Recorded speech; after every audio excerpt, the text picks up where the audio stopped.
Muchas gracias por estar en otra sesión del seminario universitario. Me pide nuestro coordinador, el doctor Cordera, extenderles una disculpa. Él está en Veracruz, en Jalapa, Veracruz, y estará mañana aquí. Bueno, hoy en la noche llegará. Entonces, una disculpa obviamente para Norma Samaniego y Miguel Reyes, porque él tenía mucho interés, y como ustedes saben, en el PUED, el Programa Universitario de Estudios de Desarrollo, una de las agendas permanentes y siempre en el desafío de dar un seguimiento puntual y sistemático está el tema del trabajo. Y por eso es tan pertinente que hoy Miguel Reyes, director del Observatorio de Salarios de la Universidad Iberoamericana, esté con nosotros. Muchos, yo diría que casi todos, han seguido el trabajo del observatorio y han tenido el beneficio del análisis sistemático que ha hecho, y obviamente agradecerle mucho a la doctora Norma Samaniego que haga el primer comentario.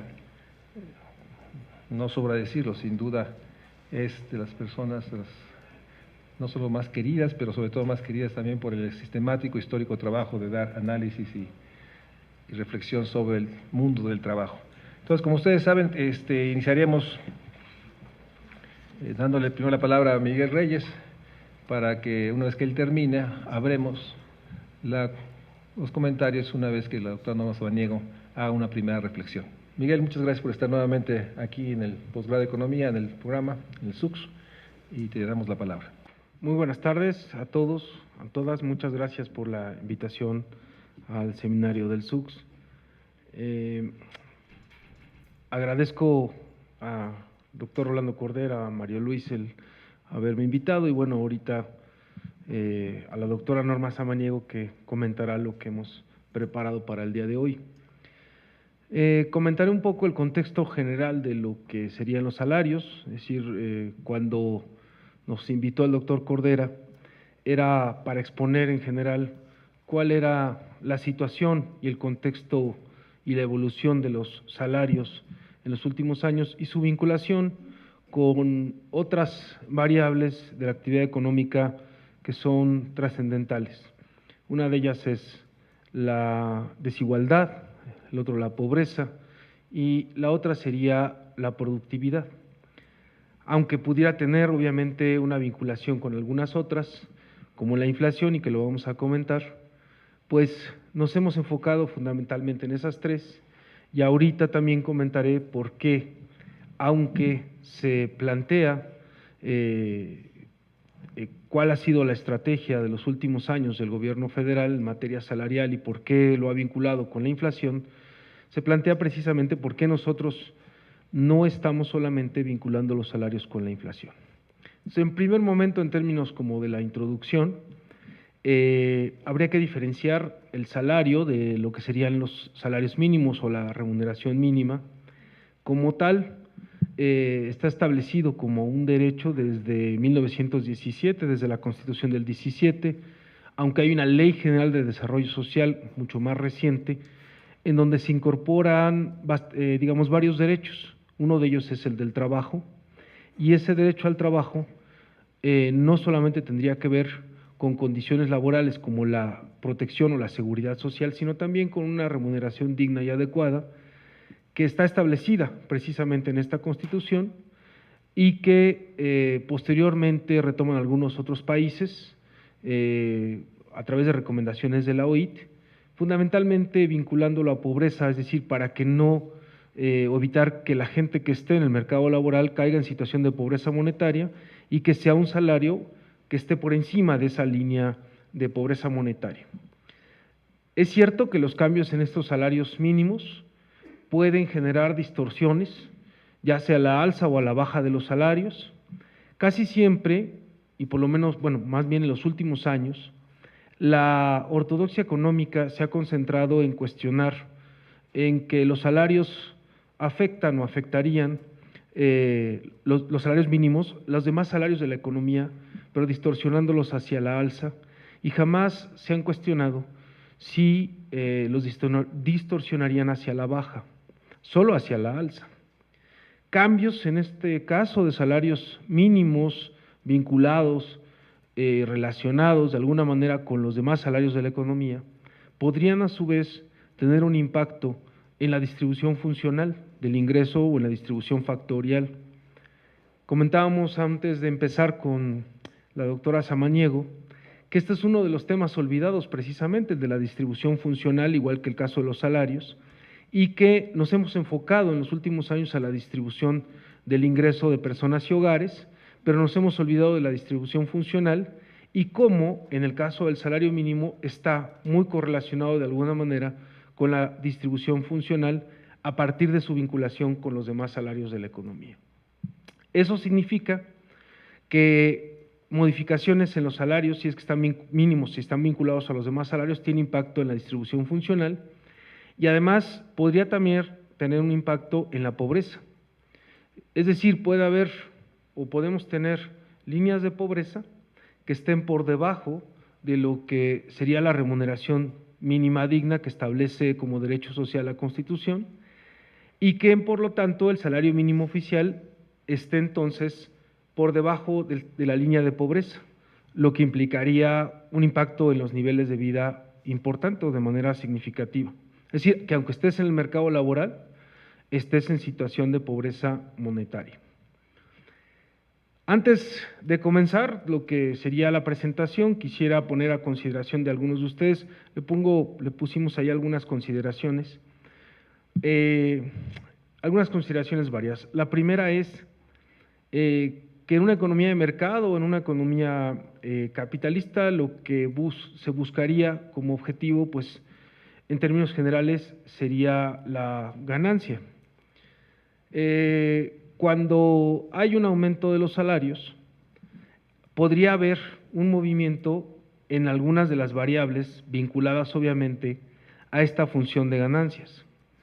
Si los salarios aumentaran, con la finalidad de que, y esto es importante porque si la finalidad es que, no que se maximicen las ganancias, porque eso ya es parte, digamos, como de la discusión, si en verdad se pudieran maximizar las ganancias conociendo alguna función objetivo de maximizar esas ganancias, como plantea la ortodoxia económica, no, simplemente considerando que hay una función de ganancias, de ingresos menos los costos, si aumentáramos los salarios, habría al menos 4 posibilidades, a partir de ello. Una de ellas serían los precios, evidentemente. Si aumentan los salarios, una manera de recuperar ese aumento salarial sería a través de los precios. Y para que eso ocurriera, tendrían que darse condiciones en la economía, pues, de alta concentración, de monopolización de ciertos productos, de bajos niveles de competencia real, donde la mayor parte de los productores o de los productores que concentran la actividad económica, al aumentar los salarios, puedan trasladarlo a precios. Esa es la primera, y además la escuela neoclásica, que tiene además 2 vertientes que son contradictorias, elabora o desarrolla a partir de modelos de expectativas, primero de Friedman y luego de Lucas, lo que sería la teoría de expectativas de los salarios y los precios. El aumentar los salarios con base a la inflación que esperas, de tal manera que amarras los aumentos salariales a la inflación que esperas. Y eso significa que al aumentar o vincular los salarios con los precios, lo desvinculas de las otras demás variables que tienen que ver con la actividad económica en una economía de mercado. ¿Cuál? Pues una es productividad.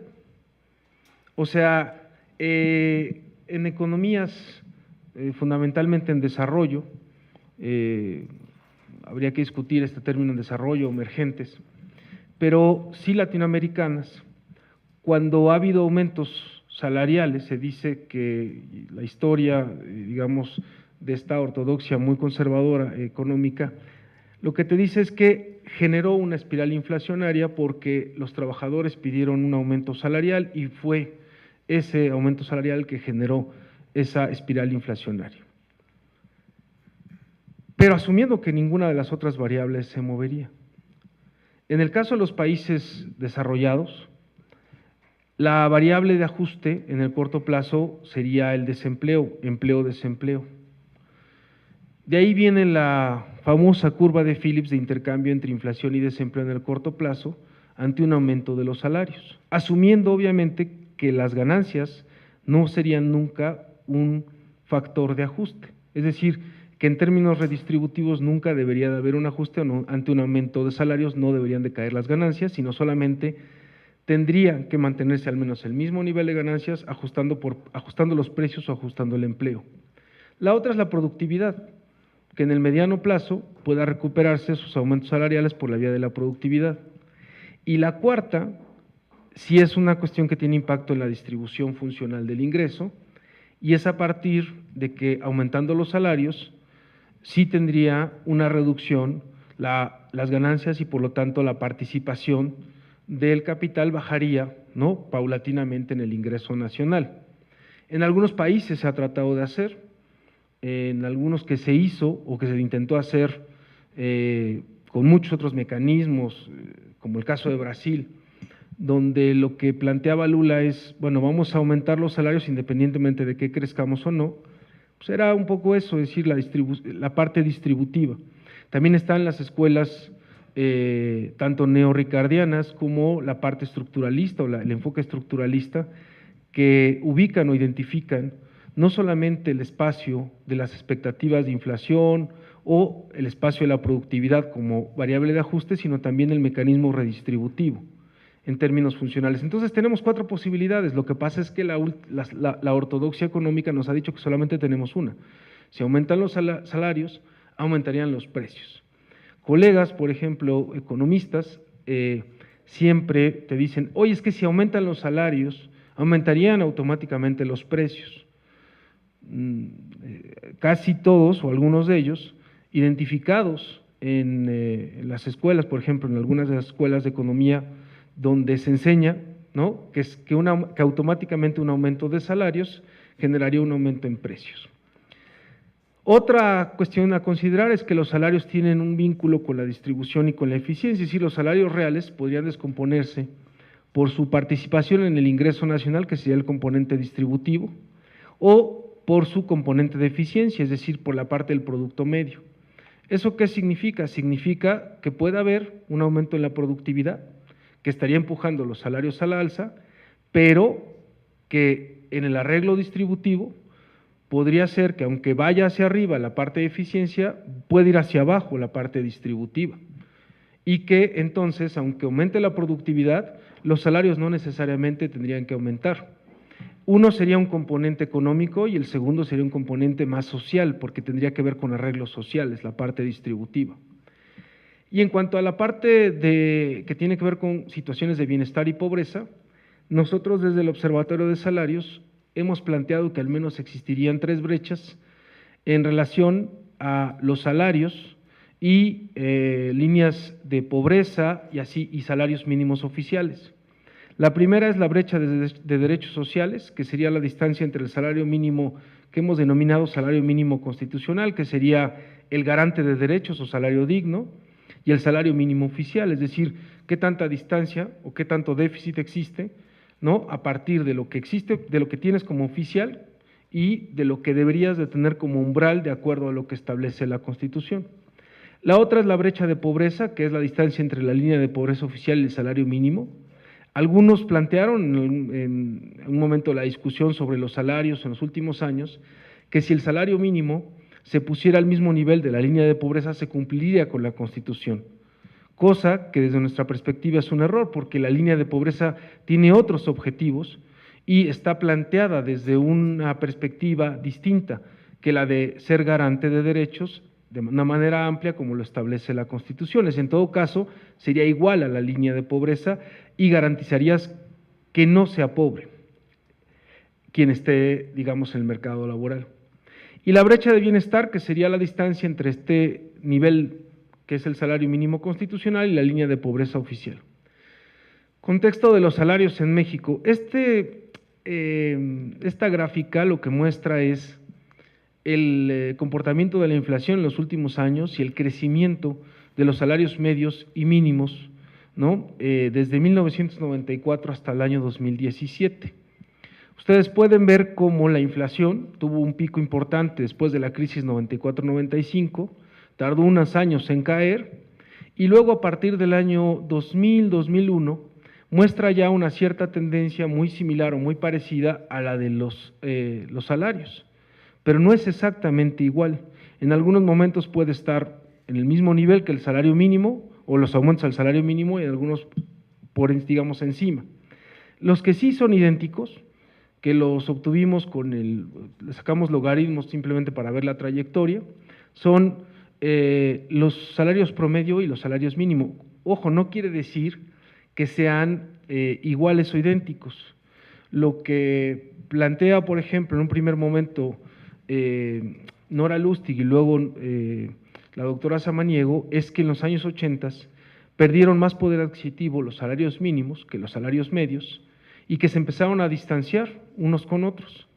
De hecho, los salarios mínimos eran un poco la expresión de lo que pudiera ser el ingreso per cápita de la economía. Miren, este es el salario mínimo con el Producto Interno Bruto per cápita, y si ustedes se fijan, entre el 39 y el 76 hay una trayectoria muy similar de cómo crece lo que sería el salario mínimo y el Producto Interno Bruto per cápita. Es decir, ese salario mínimo era una expresión de lo que sería el ingreso promedio, bueno, por decir si era un aproximado del Producto Interno Bruto per cápita, de la economía. Algo que se rompe después de la crisis de los 80s, en donde si bien cae el producto con el salario, después de que se recupera en los 90s, empieza una divergencia importante de la que ya el salario no se recupera, pero sí se empieza, o sea, sí el Producto Interno Bruto y la distancia se amplía. Esa distancia en las que se está ampliando es obviamente un problema que se va a ver posteriormente en cuestiones distributivas, porque esa distancia o esa brecha implica que ese ingreso promedio que se está aumentando o que va creciendo no está a la par de ese salario mínimo, ¿no?, con el que iba antes, digamos, de la mano, y que significa que alguien se lo está apropiando, es decir, alguien se lo queda. Entre 1939 y 76, Jesús Reyes Heroles saca una serie muy interesante en un libro que se llama Macroeconomía y Bienestar, del Fondo de Cultura Económica, donde habla precisamente que hay una relación muy cercana de 1 a 1. Y cuando se documenta, posterior al 76, después de la crisis, que se rompe esa línea, entonces podemos ver por qué los salarios no solamente caen, sino también su participación en el trabajo, en el ingreso nacional, perdón. Este es el salario mínimo real en México, considerando pues que hubo un cambio, por ejemplo, de nuevos pesos a pesos en los años 90, lo homologamos para que fuera equivalente, y más o menos hoy, este es el salario real de hoy, sería muy similar al de 1994, o incluso al de los años 50. Es decir, que si consideramos el salario más alto, el mínimo más alto, que es el del 76, tendría que ser al menos 3 veces más de lo que es hoy. Solamente considerando que se llegue a ese máximo, es decir, no necesariamente que se llegue por encima de ese máximo. ¿Cómo podríamos haber llegado a ese máximo?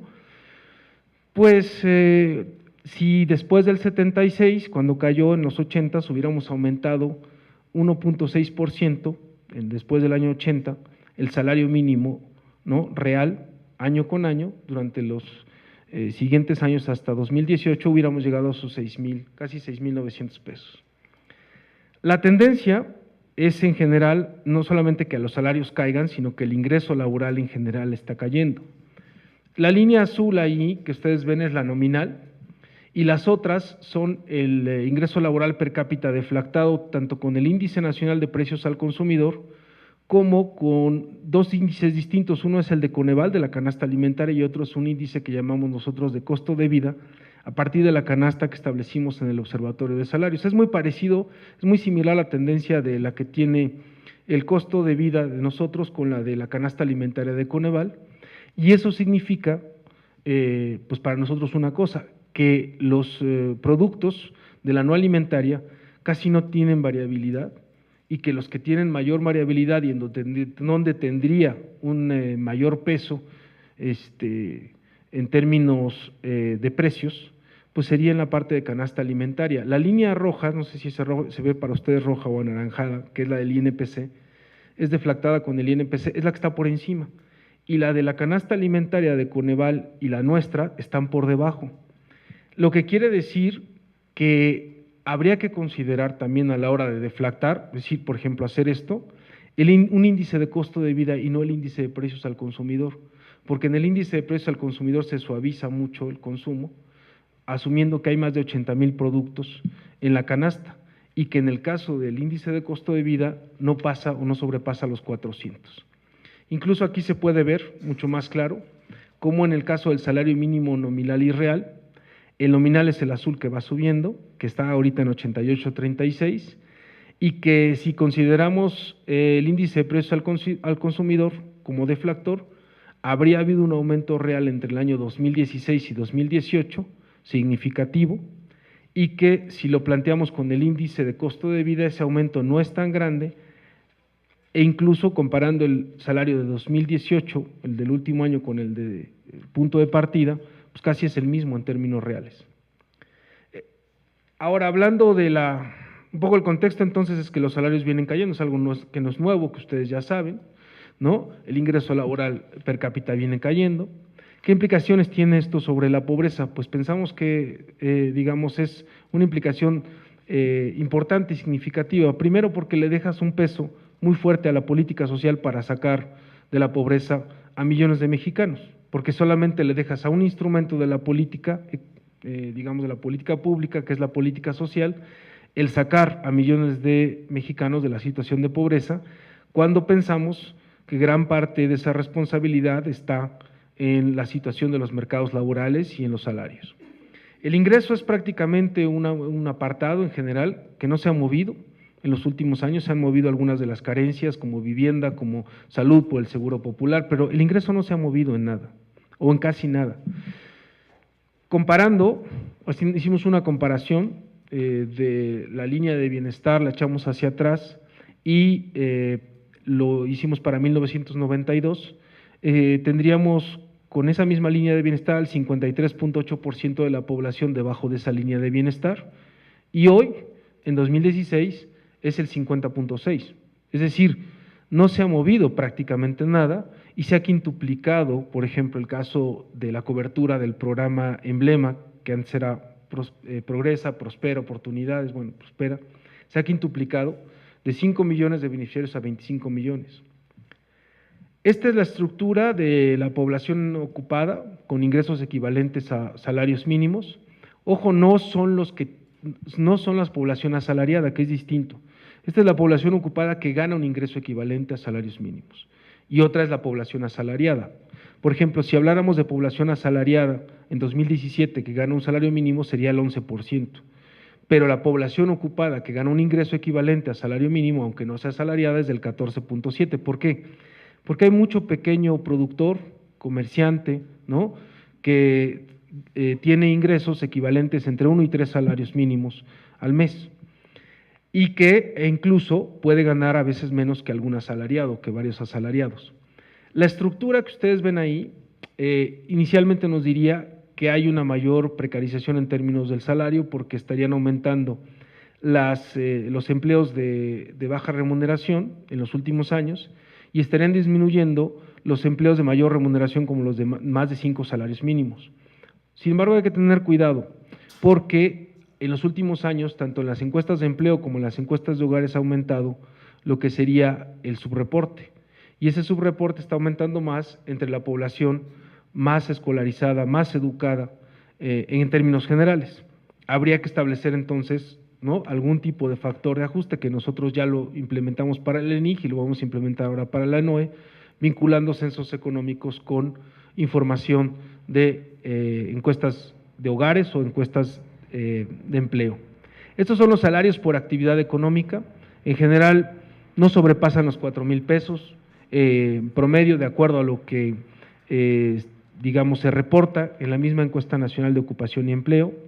La mayor parte del personal que está o que tiene un salario mínimo estaría en cuestiones agrícolas, como jornaleros, o en restaurantes, en la parte de servicios, o en las gasolineras también, o en algunos comercios, trabajando y digamos como trabajador de salario mínimo, en recolección de basura.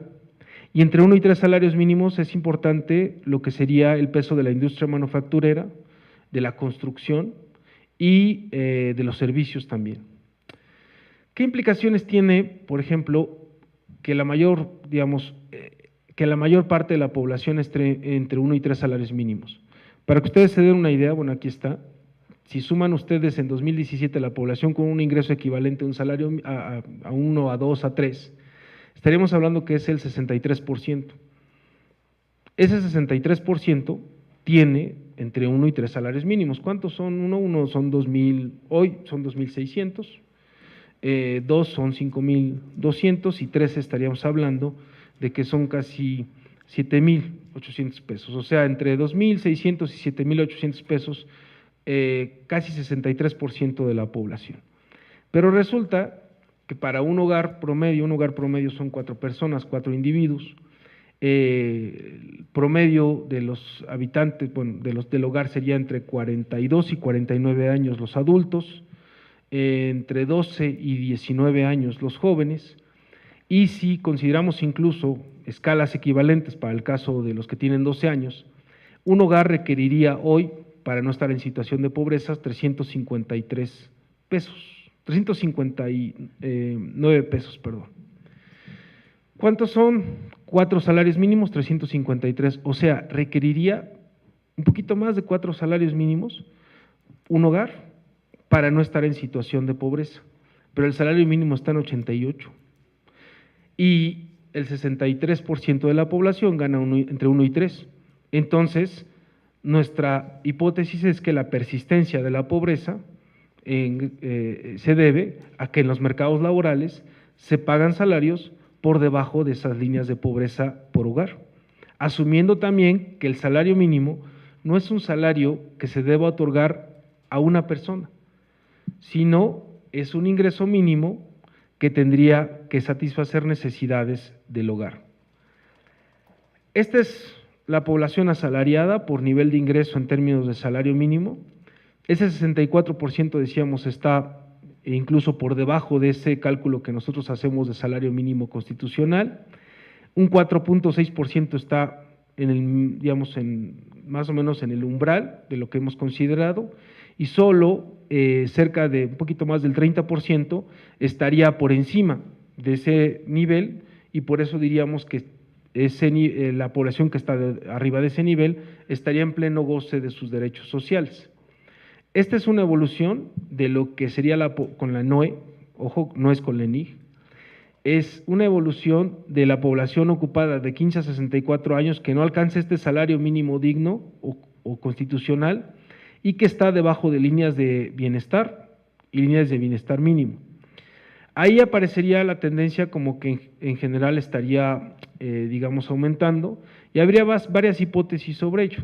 Una de ellas obviamente es el subreporte de ingresos, otra es que ahí en la ENOE no están consideradas las transferencias, es decir, no es el ingreso corriente total, no se consideran transferencias públicas ni privadas, pero sí queríamos saber qué ocurría con el impuro ingreso laboral, asumiendo precisamente que estos ingresos laborales no están creciendo, que están estancados y que están contribuyendo, ¿no? Que tienen un peso muy importante a la hora de evaluar lo que sería la pobreza en un país, porque son estos salarios, al estar debajo en general de las líneas de pobreza, los que estarían entonces contribuyendo a esta situación. Esa es la población que tendríamos, por ejemplo, de trabajadores, debajo de este salario mínimo que establecemos como digno, poco más del 70%, pero en donde, o sea que no lo alcanza, pero en donde lo importante, por ejemplo, los que no tienen seguridad social, sin discutir el término informalidad, porque da para mucho discutir el término informalidad si es que no paga impuestos o no tiene seguridad social, pero desde el punto de vista del mercado laboral, la población que no cuenta con seguridad social es la más vulnerable y es la que está como ustedes lo pueden ver ahí, la que tiene una mayor incidencia tanto en pobreza monetaria como la que no alcanza ese salario mínimo constitucional. Es decir, nuestro gran problema en los mercados laborales no solamente son los salarios, sino también el trabajo informal. Puede ser trabajo informal remunerado o no remunerado. Aquí tenemos, por ejemplo, lo que serían población ocupada y trabajadores. Lo sumamos, sumamos lo que sería la pobreza y la vulnerabilidad, y son casi, es decir, 2/3 partes de un poquito más, bueno, casi 2/3, que serían más de 2/3 partes, porque serían 70 y tantos por ciento, 72, 74% población ocupada y población trabajadora que está debajo de, o que no cumple con lo que serían los umbrales de Coneval en términos de vulnerabilidad y pobreza multidimensional. Sí, siendo trabajadores, o son vulnerables o son pobres, pero los que tienen peor situación son los trabajadores sin seguridad social. ¿Cuáles serían las brechas entonces que encontramos a partir de ello? Pues primero es que este salario mínimo que empezamos a calcular en el año 2014 como 16,444, estaría actualizado al día de hoy en 19,041 pesos para una familia promedio de 4 personas. Significaría, ¿no?, una brecha importantísima con lo que es el salario mínimo oficial, pero también con lo que es la misma línea de pobreza.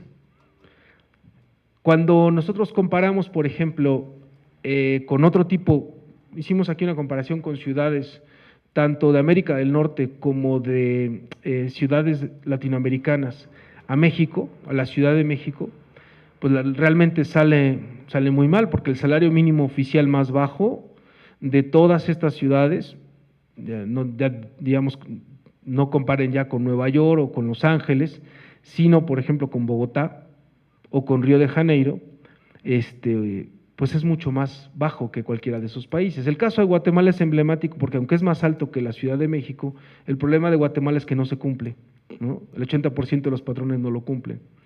Y el salario de pobreza, que sería el salario igual a la línea de pobreza, ¿no?, de alguna manera estaríamos hablando también que la distancia más amplia sería en el caso de México. Por ejemplo, estas es lo que llamamos nosotros las brechas de bienestar, de derechos y de pobreza.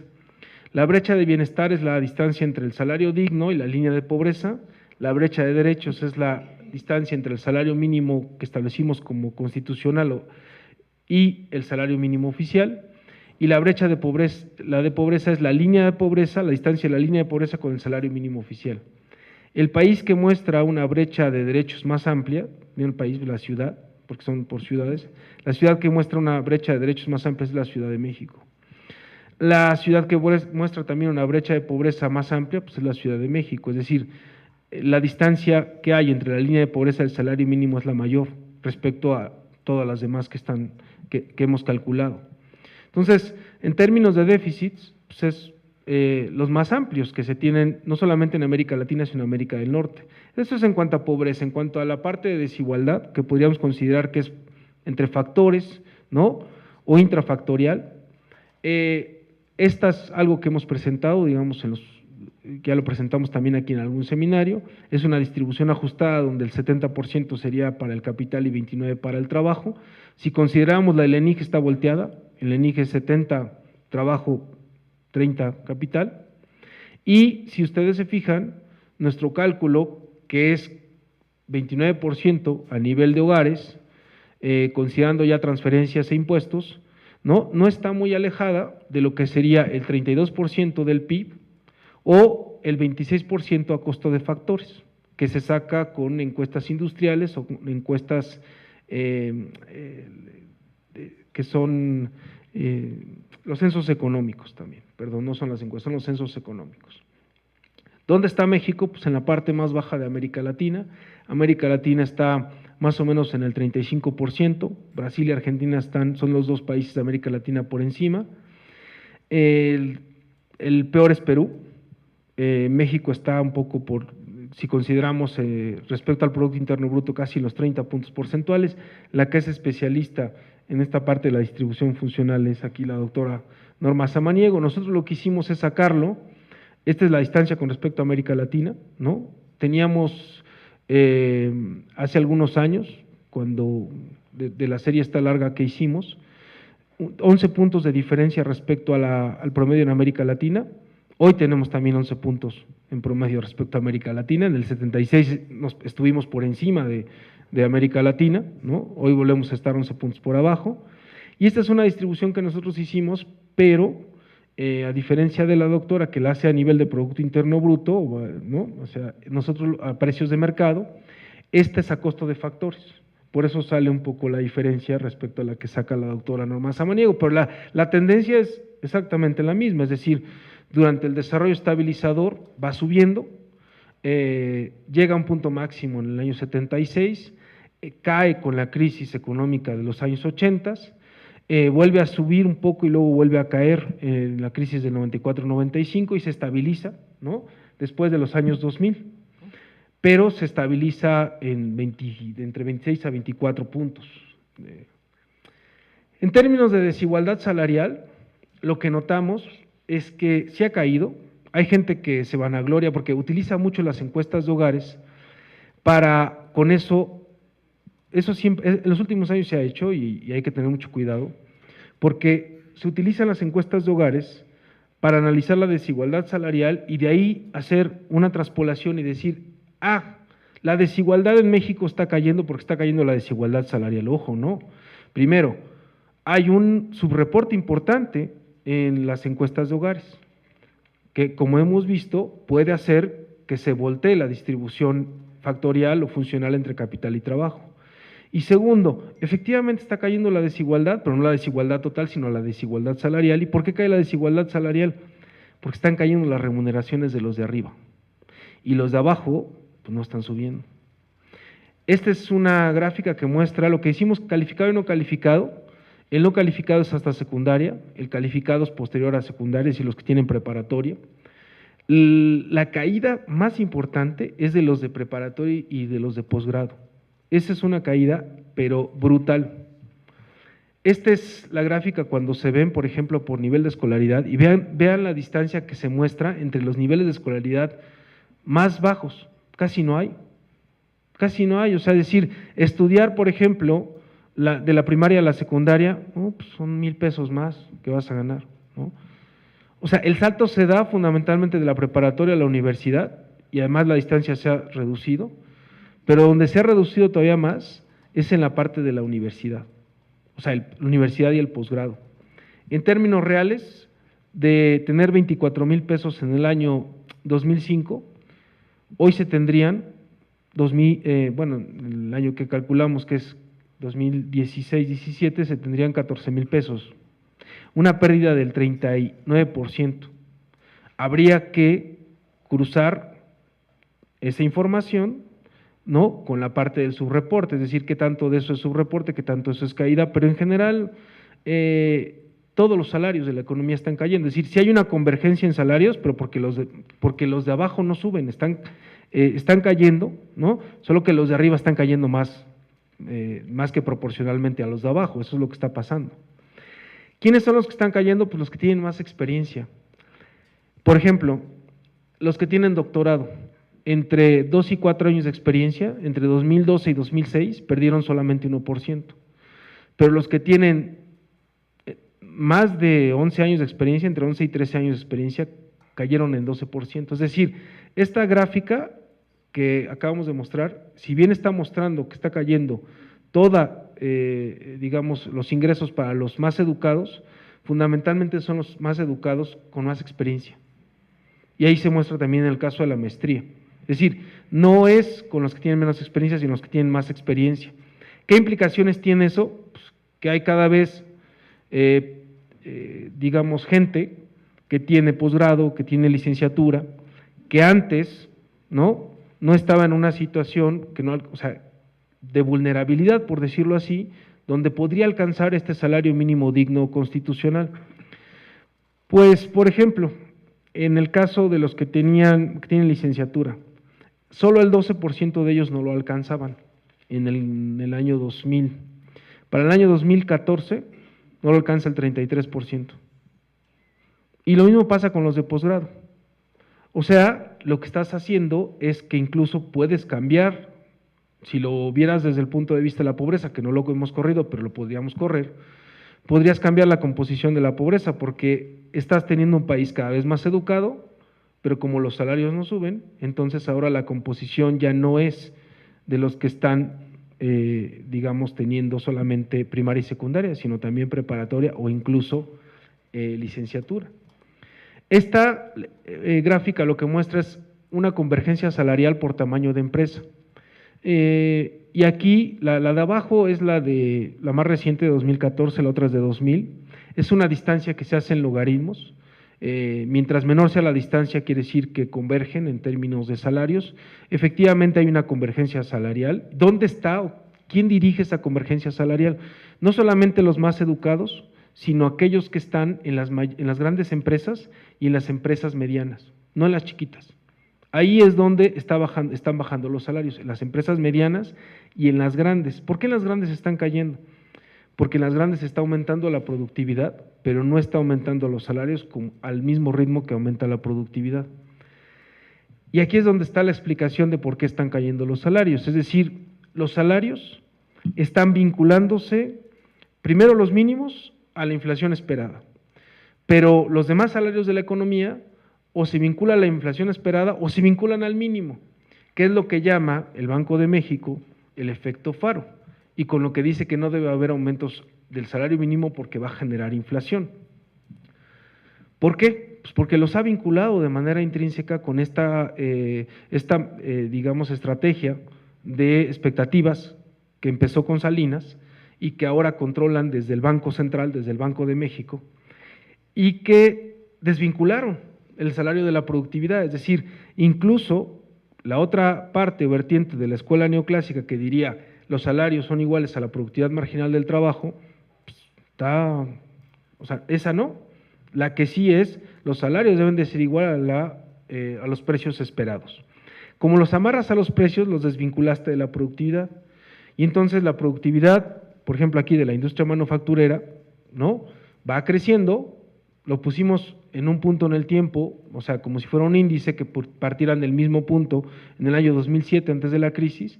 La productividad va creciendo de la industria manufacturera, no le afectó la crisis 2008-2009 a esta industria. Y lo que pasa con los salarios mínimos y medios, que están muy correlacionados en términos de aumentos, no de niveles, pero sí de aumentos, los salarios medios de cotización con los salarios mínimos van cayendo.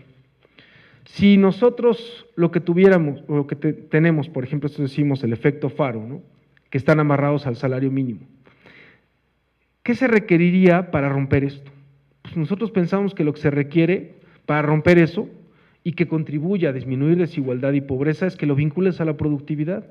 Romperías con el efecto Faro, le quitarías un peso importante a la política social, podría haber una redistribución funcional y del ingreso distinta, podría bajar la pobreza de manera significativa y desvincularíamos. ¿Qué tendríamos que hacer? Primero, vincular los salarios por rama y sector de actividad económica a la productividad, desvincular el aumento de los salarios mínimos, ¿no?, con los demás salarios de la economía, y estableceríamos, deberían establecerse criterios de recuperación de poder de compra con base a una canasta básica y no al índice de precio al consumidor.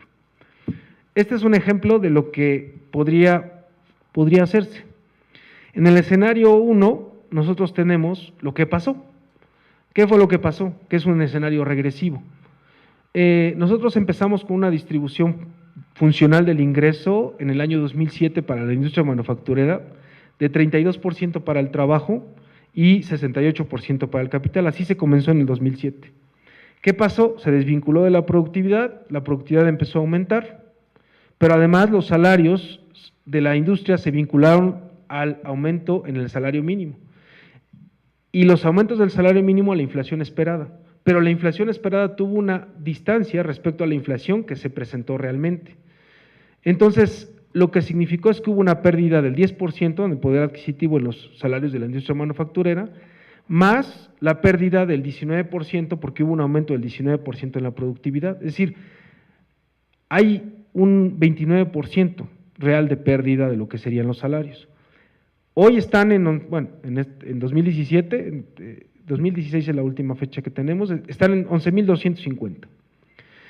Si nosotros lo que hubiéramos hecho es vincularlo a la productividad, pero no sin recuperación de poder adquisitivo, solamente lo hubiéramos puesto el 19% de la productividad, estarían en poco más de 12,000 pesos. Pero si hubiéramos recuperado productividad y además salarios, estarían en más de 14,000 pesos. Si además de la productividad le hubiéramos puesto 10% más de poder adquisitivo, bueno, pues estarían en 16, un poquito más, menos de 16. Y si hubiéramos tenido como objetivo el salario mínimo constitucional de ese año, pues obviamente la distribución, ¿no?, del ingreso sí funcional, habría cambiado significativamente porque habríamos llegado casi a los 36 puntos porcentuales de participación del trabajo en la economía. ¿Qué quiere decir? Quiere decir que el establecimiento de los salarios tiene implicaciones en la distribución, no solamente en la pobreza. Y que para que dejáramos la distribución neutral, sí, el punto donde partimos, habría que aumentar los salarios de acuerdo a la productividad media del trabajo y de acuerdo también a un indicador de costo de vida, ¿no?, que recuperara ese poder adquisitivo. Si lo hiciéramos, por ejemplo, para el caso del salario mínimo, este es el caso del salario mínimo. Y en el caso del salario mínimo, ¿no?, nosotros tenemos que es hoy 88.36.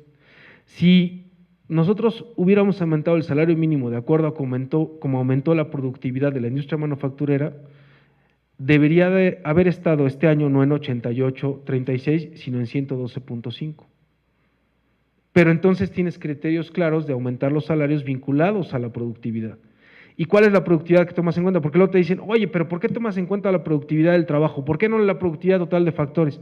Porque no estás viendo cómo le vas a asignar recursos a todos los factores, sino solamente a la productividad del trabajo, al trabajo.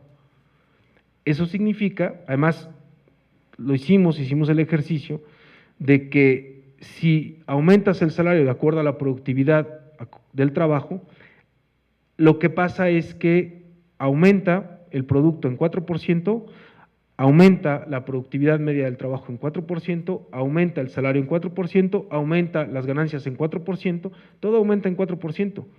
Simplemente se distribuyó equitativamente ese aumento que hay en la producción. Eso es lo que ocurre. Lo que ha pasado en los últimos años en México es que aumenta la productividad, pero no le toca nada al salario.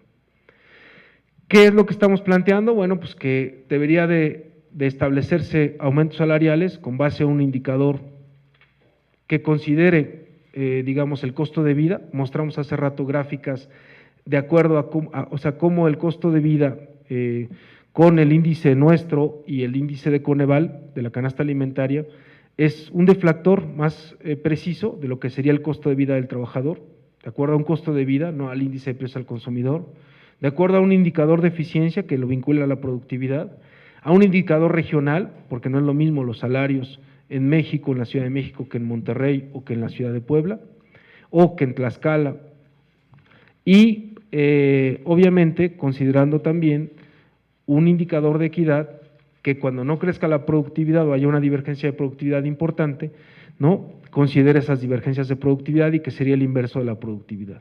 En términos operativos, tendría que desaparecer la CONASAMI, que además pues su presidente gana más de 3 millones de pesos, el costo de la CONASAMI operativo son más de 300 millones de pesos, ¿no?, y podría formarse una comisión más bien de salarios y productividad vinculada a estos sectores y ramas. Sabemos que el próximo gobierno lo que tiene es una propuesta de establecer aumentos salariales por encima de la inflación, 2 puntos porcentuales por encima de la inflación, pero nos parece que sigue estando sin criterios claros y que va a dejar de lado, digamos, el tema de la redistribución y de la vinculación con la productividad. Muchas gracias.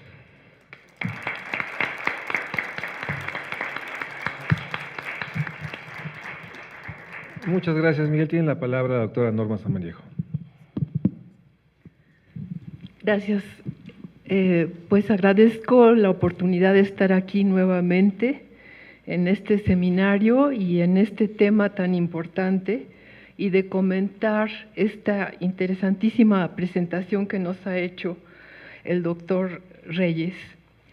Quisiera empezar por comentar que el trabajo realizado por el doctor Miguel Santiago Reyes del Observatorio de Salarios ha sido muy importante para poner nuevamente en el centro de la discusión el tema de los salarios. Él ha sido de los más activos participantes en este tema y creo que desde hace una década o algo así en Puebla empezó a trabajar y a hacer mucho ruido sobre esto.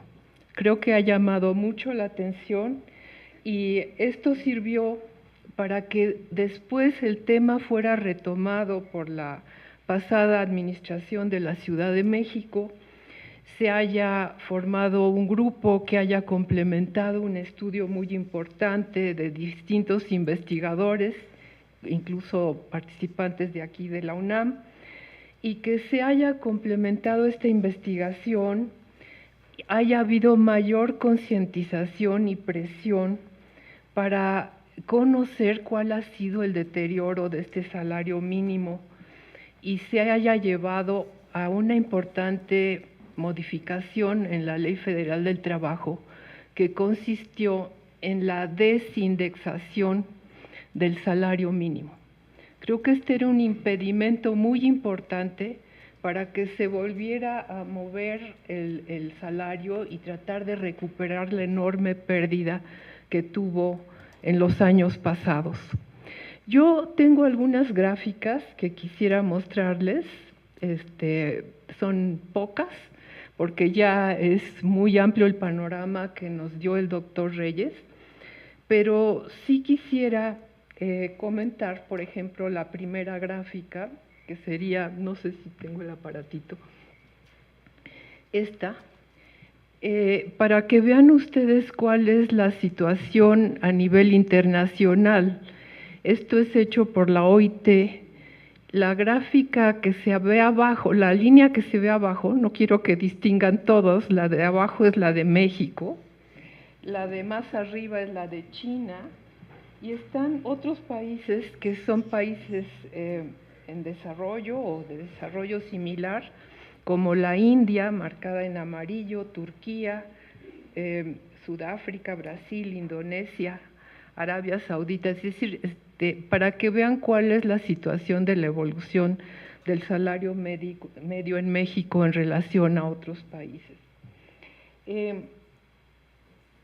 Más adelante, creo, a ver si no me equivoco esta es la gráfica que ya nos mencionaba aquí el doctor Reyes de la distribución funcional, que es la de, se ve la situación de México en relación a la de todos los países de la OCDE y de otros países que no forman parte de esta organización, como son Brasil, China, la Federación Rusa o Sudáfrica.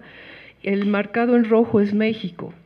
Entonces, aquí se ve cuál es la situación nuestra en materia de la parte que toca el salario respecto a todo el ingreso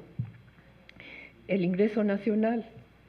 La siguiente gráfica que se ve aquí es la que marca, también ya hacía referencia el doctor Reyes, la tendencia del salario mínimo y del salario medio.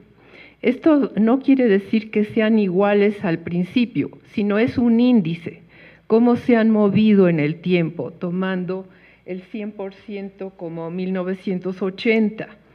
Esto muestra una caída muy fuerte de ambos salarios en la época de la inflación y después una pequeña recuperación del salario medio, pero el salario mínimo sigue cayendo hasta niveles pues casi del 30 y tantos % respecto al de 80 y de niveles todavía más bajos respecto a mediados de 70, y allí se mantiene.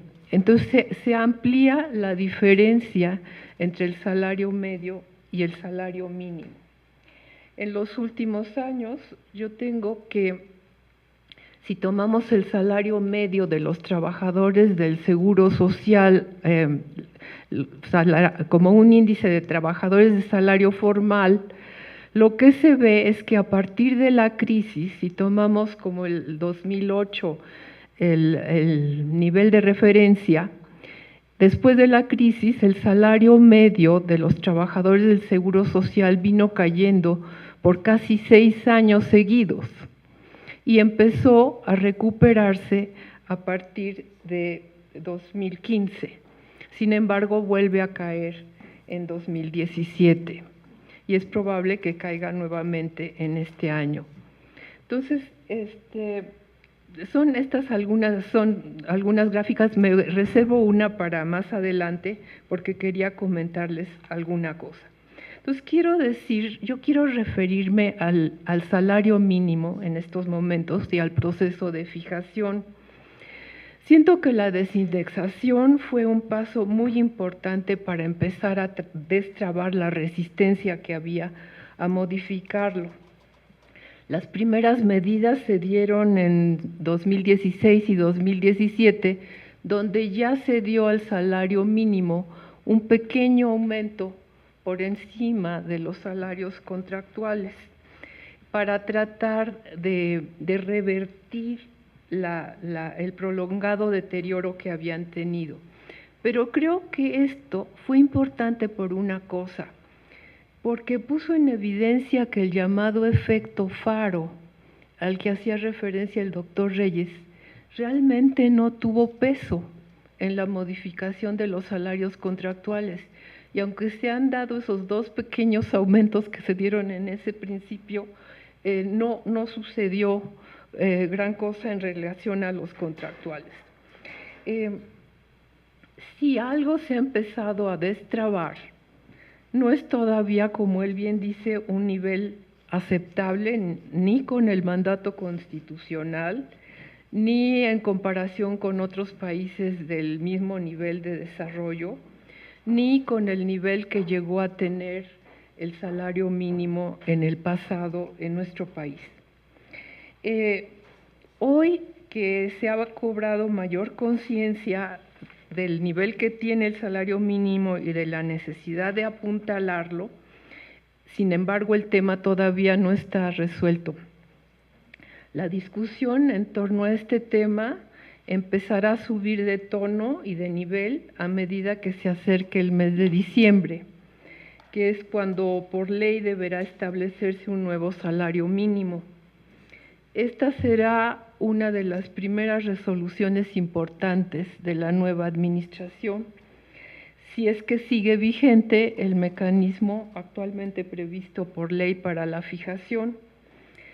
De mantenerse el actual mecanismo, y esta sería solo una hipótesis, ya que la ley lo podría cambiar, la fijación se haría seguramente en distintas circunstancias.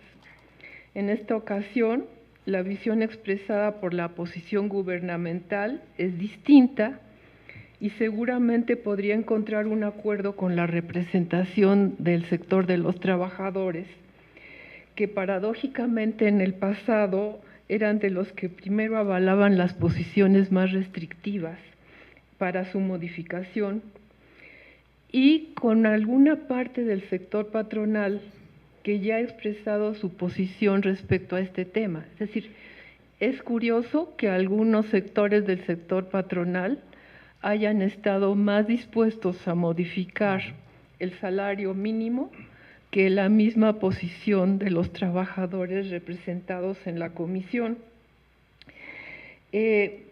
Ahora, otro elemento que se tendría que tomar en cuenta es que se ha mencionado por la nueva administración que desearían fijar un porcentaje más alto para el salario mínimo de la frontera norte del país.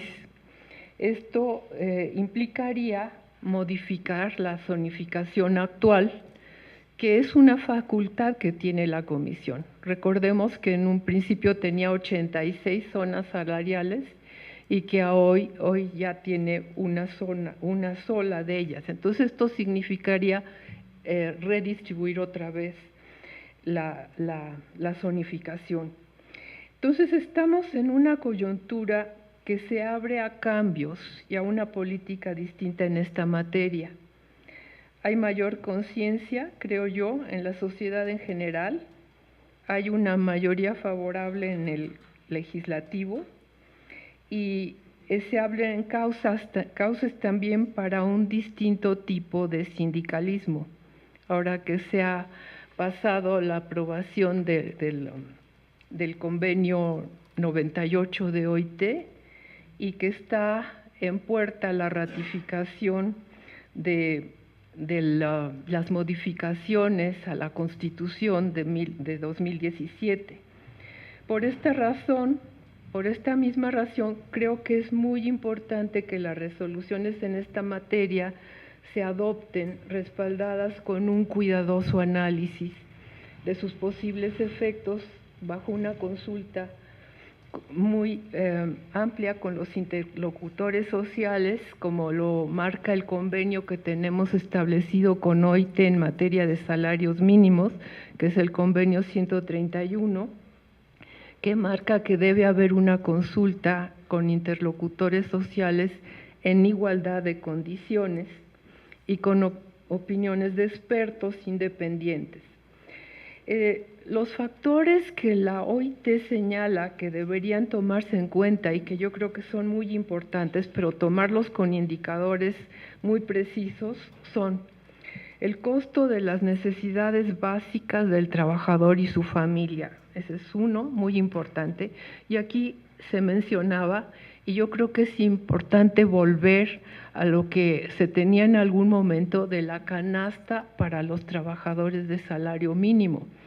Tengo entendido que en el nuevo índice de precios que acaba de sacar el INEGI también se ha hecho para el estrato salario mínimo. Es importante que el indicador de precios que se utilizara ya fuera algo más específico. El impacto en la inflación, tanto la pasada como la futura, la productividad, que esto es importantísimo, porque si vemos que en los sectores económicos donde más ha aumentado la productividad, como son las manufacturas de exportación, es donde más ha caído la distribución factorial, curiosamente. El empleo, por supuesto, el empleo es un factor que tenemos que considerar y aquí tenemos que considerar cuál es el alcance de una modificación salarial, cuántos asalariados se verían modificados por la decisión de esto, por estratos.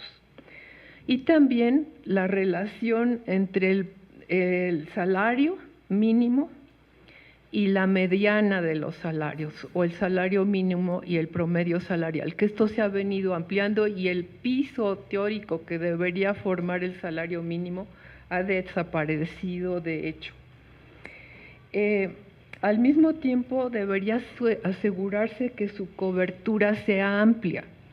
En algún momento no estaban comprendidos los trabajadores del campo, después se incluyeron.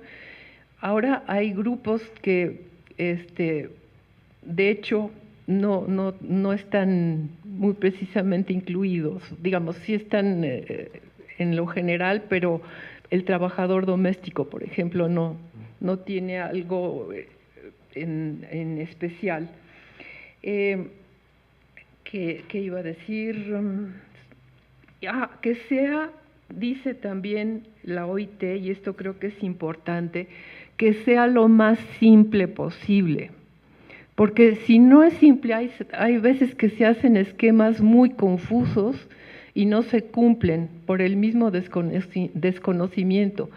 Yo, en lo particular, me inclinaría más por reducir lo que son los salarios mínimos profesionales, porque nadie los conoce, su cumplimiento es prácticamente desconocido por todos. Es decir, si uno dice, a ver, ¿tú sabes cuáles son? ¿Cuántos son? Ahorita tenemos 59 salarios mínimos profesionales. En un momento había 86 hace pocos años, pero había cosas como cuidador de gallineros moderno, archivista de no sé qué, es decir, cosas que de plano ya han desaparecido o profesiones que ya en la actualidad no existen porque actualmente el trabajador hace muchas cosas. Ya no existe la secretaria que solamente es taquígrafa, una secretaria se ha convertido en una auxiliar de oficina que hace lo mismo, enviar mensajes que antes hacía el mensajero. Entonces, todos esos apartados lo único que hacen es confundir y marcan estancos muy reducidos. Para mí es que eso deberíamos simplificar toda esa multiplicidad de salarios que no se conocen y fijarnos mucho más en el salario mínimo general y tratar de que se aplique. Al mismo tiempo, tendría que ser sujeto a evaluaciones periódicas independientes. Es decir, no puede quedarse así, sino que debe estar continuamente evaluado. Es importante también tener en cuenta que lamentablemente una declinación tan prolongada y tan grande como la que estamos viviendo no sería posible revertir de golpe sin causar efectos indeseados. Esto yo creo que es muy importante porque creo que el ambiente es propicio para hacer la modificación, pero también puede ser propicio para que se saliera del cauce y pudiéramos producir un efecto totalmente indeseado. Yo estaba haciendo memoria de lo que sucedía en los momentos en que el salario mínimo llegó a su cúspide y cuándo fue que se desplomó. Y estaba viendo los documentos de entonces. Veía que teníamos fijación por cada 2 años. La inflación empezó a crecer y entonces se tuvo que modificar la ley porque ya no daba para 2 años, para modificarse cada año. Sin embargo, la inflación empezó a crecer y ya no daba para modificarse cada año. Tuvo que hacerse modificaciones extraordinarias a las que tenía que facultar el Congreso bajo una enorme presión y desgaste de todos los sectores. Y entonces hicieron modificaciones extraordinarias en 73, en 74, en 76, y así fueron subiendo los salarios, digamos, de 33 pesos viejos, 33.23 que existían en 72, a finales del sexenio sube a 82.74, es decir, se duplicó. Para 1982, que era el siguiente sexenio, sube a 318 pesos con 28 centavos diarios, es decir, más de 9 veces el monto que tenía 10 años atrás. Para 1988, que era fines de ese sexenio, quisiera que ustedes recordaran cuál era el salario mínimo de 1988. Yo que estuve allí ya no me acordaba, pero no sé si alguien de ustedes recuerda cuál era el monto. ¿No? Bueno, se van a sorprender. Era de 7,252.92 pesos diarios.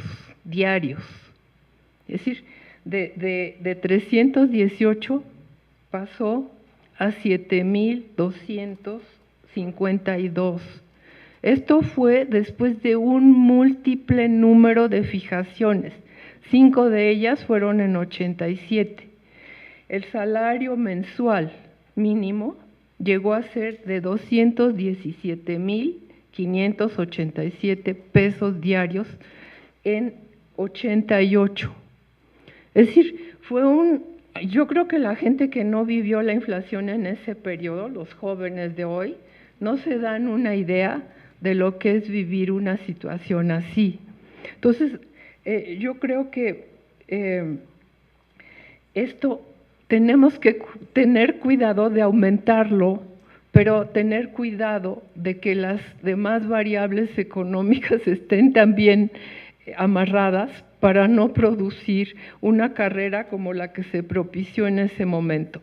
Eran aumentos seguidos, enormes, 5 veces en el año de 87, y sin embargo, con ese salario que les digo, que pasó de 318 a 7,000 y tantos pesos viejos, de todas formas, eso fue una caída drástica en el poder adquisitivo. Es decir, entonces tenemos que tener cuidado de eso.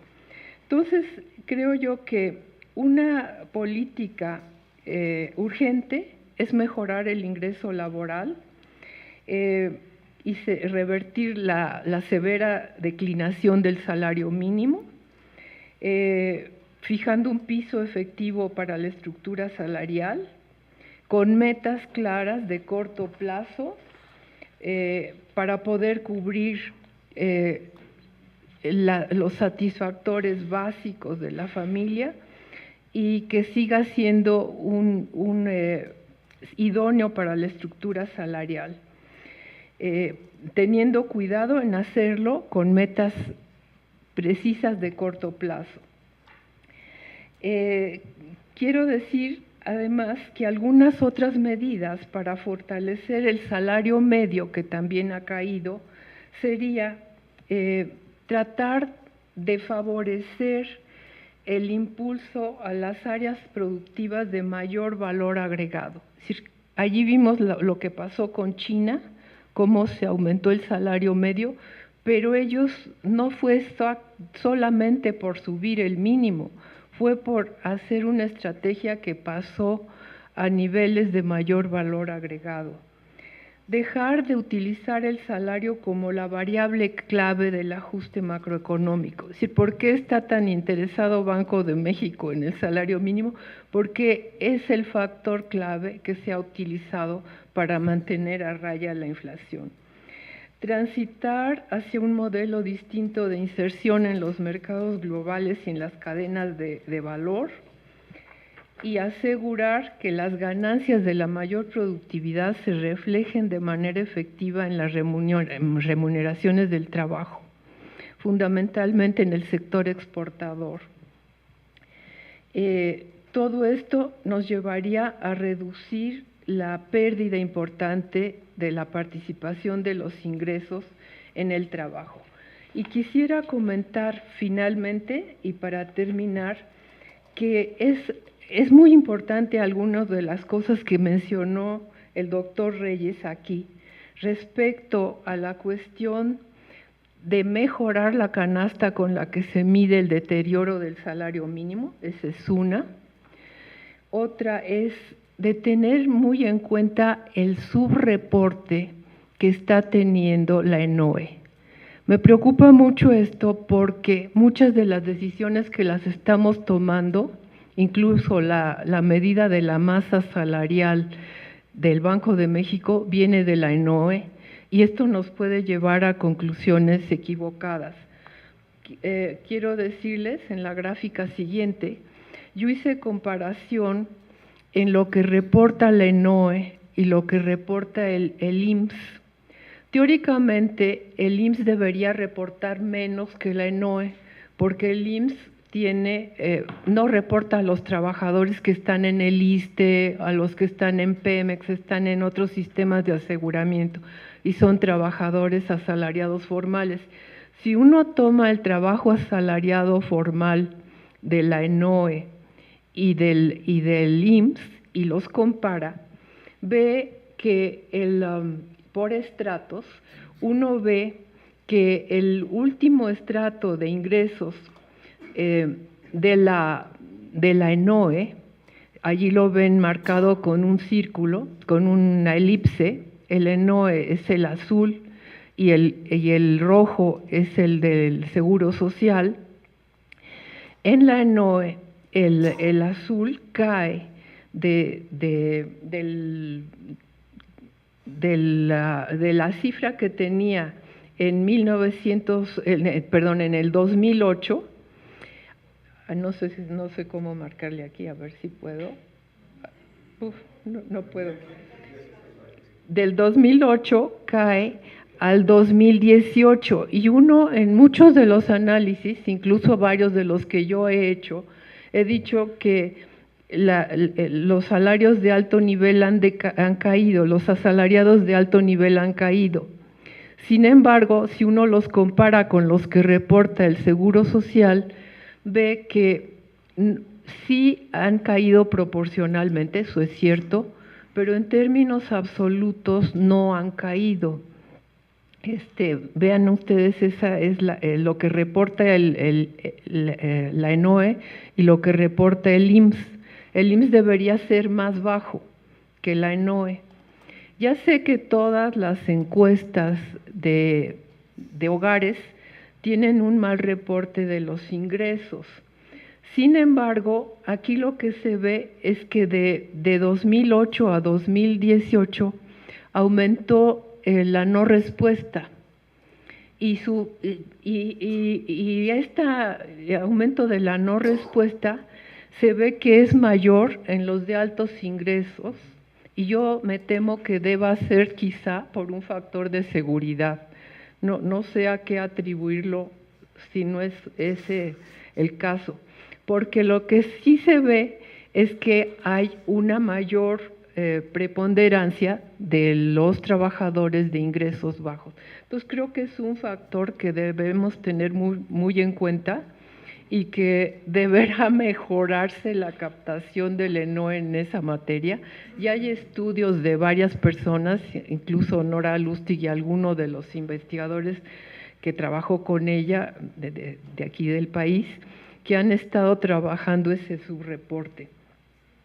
Y fundamentalmente está entre los de mayor ingreso y los de mayor nivel educativo. Entonces hay algo que tener cuidado. Bueno, yo hasta aquí me quedo de comentarios.